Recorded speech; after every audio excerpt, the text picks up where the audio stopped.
انا وجدتي. قلت يا جدة حلم العدة وقبل النوم تحكي لي حدوتي. انا مليت من شغل الغيط وانين السقية وظل التوت.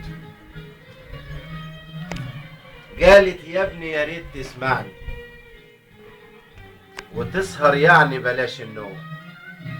اصل عينيا بعفع شوية من التقلية وقشر التوت.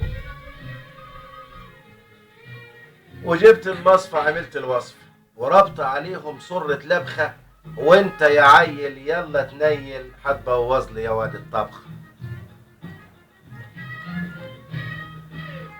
قلت يا جدة هتعمل مد وهتضيع لك سحر عينيك وتبقى عوالة وحالتك حالة مفيش رجالة تبص عليك. جت مغزية وشخطت فيا، جت مغزية وشخطت فيا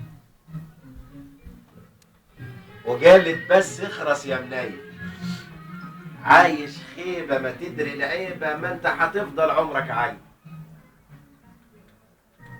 قلت يا حول الله مش قصدي، قلت يا حول الله مش قصدي، اوعي يا جدة تكوني زعلان. كله يحب العين وخصوصا لما تكون سهتة ودبلان.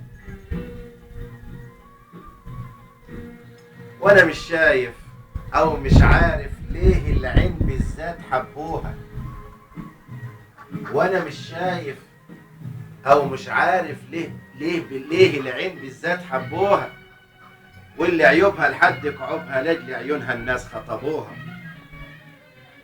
يعني النقطة الواحدة تفرق بين العين والعيب يا اخواني، يعني النقطة الواحدة تفرق بين العين والعيب يا اخواني.